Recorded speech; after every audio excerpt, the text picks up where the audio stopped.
Hi hello welcome to Rocky Raji creations.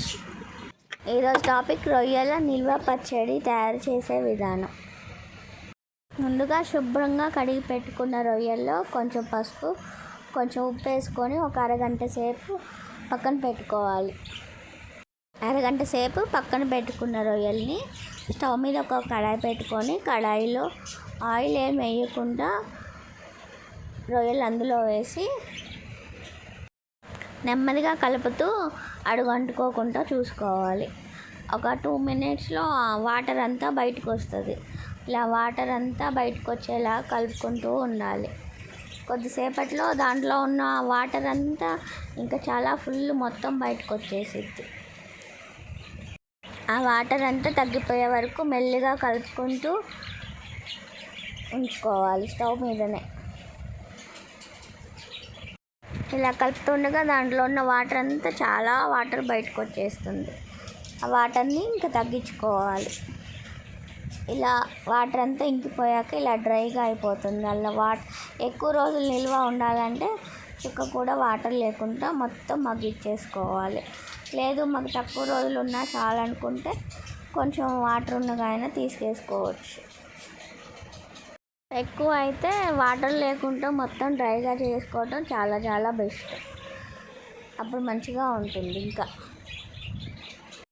ఇలా water అంతా అయిపోయాక పూర్తిగా డ్రై అయిపోయాక తీసుకొని రొయ్యలన్నీ ఒక గిన్నెలో వేసి పక్కన పెట్టుకోవాలి. ఇంకా మొత్తం మళ్ళీ ఇంకెక్కువసేపు ఉంచామనుకోండి మొత్తం అడుగంటిపోయిద్ది. అందుకని చూసుకుంటూ కలుపుకుంటూ స్టవ్ దగ్గరే ఉండాలి ఎక్కువసేపు. ఆ తర్వాత మళ్ళీ అదే బాండీలో అయినా సరే వేరే బాండీ తీసుకోవడం చాలా బెస్ట్.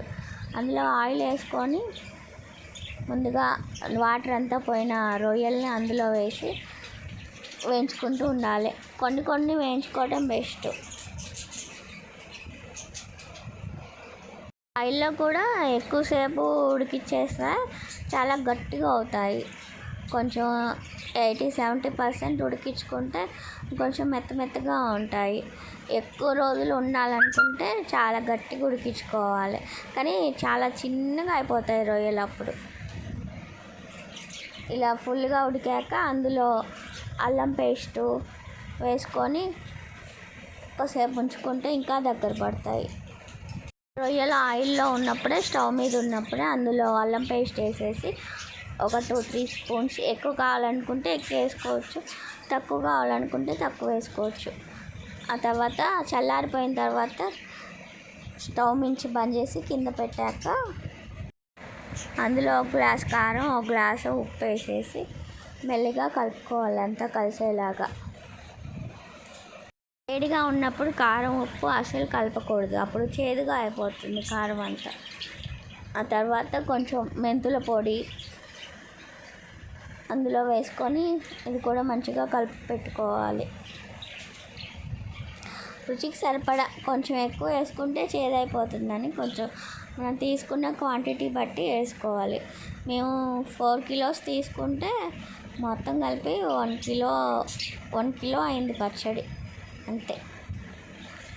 దాంట్లో కొన్ని ఎల్లిపాయలేమో నల్లగొట్టి వేసేసాము, కొన్ని ఎల్లిపాయలేమో అలాగే వేసేసాము ఊరాక జ్యూసీగా బాగుంటాయని చెప్పేసి.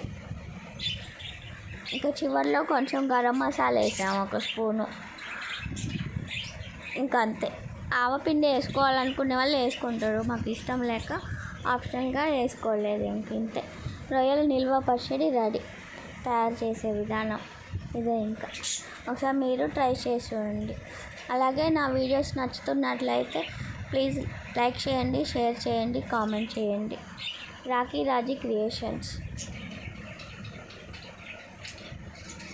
ఇందులో మెయిన్ ఇంగ్రీడియంట్ మర్చిపోయాను, ఇందులో నిమ్మకాయ రసం కూడా వేసుకోవాలి.